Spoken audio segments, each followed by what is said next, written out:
What's going on, people? It's Jimmy C. Gonna do the contest videos. The clock's ticking. It's February 29th. I hope they're still all open. So who am I doing? I'm doing two moua. I'm doing PGH. Gonna do erod and liking the covers.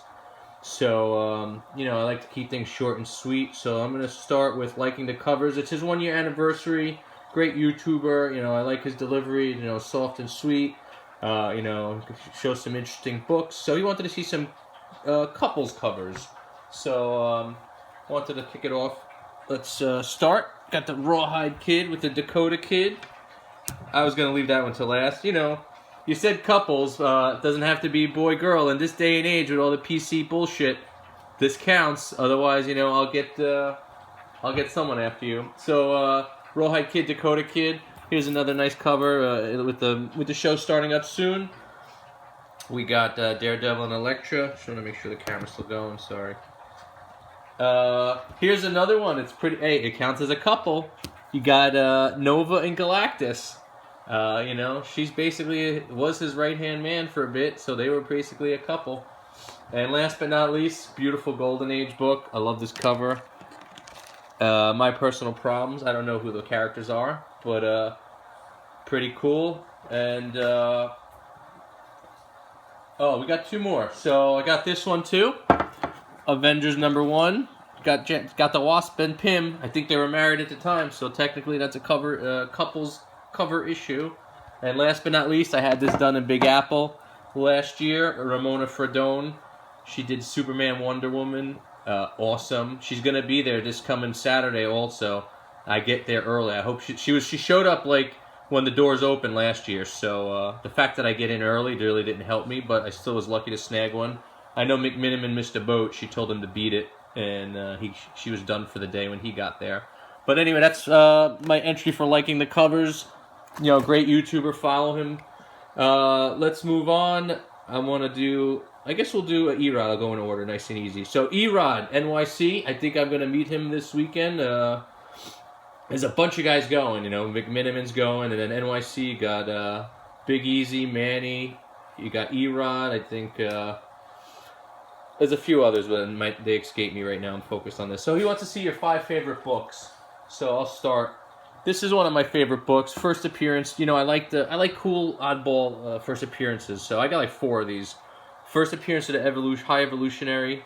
I haven't read. I'm gonna read the Evolutionary Wars. It's next on my to-do list. But that's one of my favorite books. Child of the '80s. I'm trying to grab first appearance of He-Man in comics. It's a 9.4.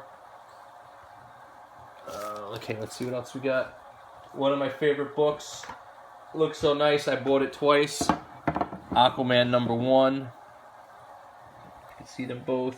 6 and a 6.5. I recently had the 6.5 grade regraded. It got it bumped up a half a point. Just love this book. I'm so upset. You know why I got it? When I first started collecting again, hardcore, probably a year and a half, 2 years ago, I passed up on a 5.0 raw Aquaman for $200, and I kicked myself ever since. And last but not least, favorite books. Boom! It's my biggest book, most expensive book that I own, and probably my favorite also. Spidey 1, 5.5, beautiful. It's off-white pages. It's got a little bit of Marvel chipping on the right-hand side, but other than that, the book's flawless. This book has been skyrocketing. It's going on GPA average for 5.5 is about $7,500. So I'm glad I didn't. I was gonna sell it and make a quick profit, but it's like it's better than a brick of gold. So I'm never selling this. Anyway, also erod wants to know what you focus on. So, I buy books to sell them. I don't really have a focus. I look for the best deal for Marvel, Image, mostly Marvel and DC. Image, they're fairly new, so it's harder to have things slip through the cracks. But, when I go to a dealer, my challenge, because most dealers know what they're doing, my challenge is to find the books that they screwed up on. And that's what I try to exploit and buy. Because most dealers are overpriced, so it's a game, it's a battle, They want to screw you, and I'm looking to screw them. Not looking to screw them, but I'm looking to find the books that, because nobody could catch everything. Even myself, I've sold stuff a little bit underpriced once in a while. You can't keep up. Nobody's perfect. So my focus, but then again, I do have a focus. Like The Collector and Me, I'm gonna do a video. My next video, actually, I like the random key appearances and oddball stuff. So I actually found 6 of the 10 books I've been looking for at one dealer this past weekend. But that's a story for another show. Right now, its focus is on you guys and you guys' contests. But Erod, hope that answers the question. My focus, I don't have a specific focus. I look to find cool books at a good price. If you want to be generalizing stuff. All right, moving on. We got PGH. I used to confuse him too with Zombies because actually Zombies did my contest, and I wrote PGH thinking he did it, but he didn't do it. But anyway, their names are similar. But he's a great YouTuber, and he had a great question or request because not for nothing. We have so many contests, we run out of things for people to do. So he wanted to see 5 covers with black prominent characters. So let's kick it off. First one that came to my mind, Brother Voodoo. First appearance also. I think this book's got room to run. Great book. I grabbed mine for $10 about a year ago, so I was lucky. First appearance, full appearance of the New Warriors, Night Thrasher. Got Black Panther, #1, the 4-part miniseries. Great, he's coming up in the movie. Got another great character in his little 4-part series, issue #1, the Falcon. And last but not least, I figured a shameless reason to show them. You got both X-Men's. I got both of the 7.0. And I'm showing them because you got Storm on both of them, and both of them featured prominently. Both 7.0s, Storm. So, another great YouTuber. He's got great content. That's really all I can say. Congrats, shout out to him. I hope I didn't miss any of these entries. I tried to check and see if they expired yet, but I said screw it. I'm going to do them anyway.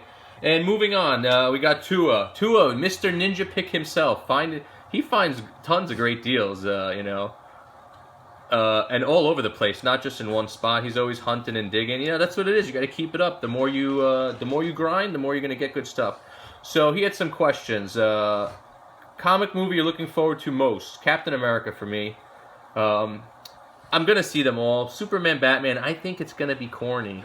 I'm hoping it's not, but just from the dialogue and the previews with Lex Luthor, this sounds like a cornball. I'm hoping it's not, though. Anyway, surprise hit comic movie. I'm thinking Turtles. I think that's going to be a sleeper hit because, all the guys who loved the Turtles growing up, we're all in our 30s and maybe 40s. We got all the spending power in America, and the fact that they have Bebop, Rocksteady, and Kang in it, oh my God. Who won't see that? I think it's going to be huge. Then if they learn from Deadpool and are drifting away from doing the kitty type movies, even more, sky's the limit. Spidey villain. So this is a tough one. If Spidey was a TV show, the question was next villain you want to see in a Spider-Man movie. If Spider-Man was a TV show, I think the best villain they could do is incorporate sort of like Daredevil and do the magia. You got Hammerhead, you got Silvermane, you got we got the Owl, he's in Daredevil, but all those mafia guys. Tombstone. That because the TV show drags out a little more, and you could build them up and flesh them out. A movie's hard; it's like one and done, unless it's like a 2-3-parter. If they're gonna use Vulture, he's a cool character, but don't get me wrong, you got to think how it converts to the cinema. Who's the Vulture? He's an old guy with a suit that can fly. He has no Vulture powers or nothing. All Spidey's got to do is rip the suit off his back, and boom, movie over. So if they did use Vulture, it's a challenge. I don't know what they're gonna do. I hope they, if they use him, they use him. But I can't see it being good. I think Electro was the worst portrayal ever in the past movie. And Green Goblin, disgraziad, the way they did him last time. He was like a little nerdy, weird, creepy kid, and he had a suit but no mask, and it was just terrible. I'm so glad they're rebooting it. Okay, moving on. We're on that too long. All right, next X-Men storyline you'd like to see. I think Mutant Massacre would be perfect. I think they could slow play it and make it 2 parts. And at the end of part 1 of Mutant Massacre, with the Morlocks and introduce the Morlocks and all these other characters. How could they end it with the introduction of Mr. Sinister, which is the next huge villain that they have to use. I can't see why not. Actually, you know, the first splash page of X-Men 221 just sold at auction in Heritage 2 weeks ago. I bid on it and I lost. It went for $7,800. The first page of X-Men 221. It's just an ugly headshot of Mr. Sinister, but it's the first time you ever see him in comics. Man, $7,800. I wanted it, but not that bad. But it is still an iconic thing to own. But I think that would be great. And his last question really doesn't pertain anymore. It's what do you prefer, snow or rain? And I prefer snow because I work out in the field every day, and if it snows, I have the option to work from home. If it's raining, they kind of bitch and moan and tell you to go out anyway, but if it's snow, they don't question you, and you can work from home. So, snow all day, every day for me. That's Jimmy C. signing off. Shout out again to moua, PGH, erod, and Liking the Covers. Hope you guys enjoyed, and that's about it. Take care.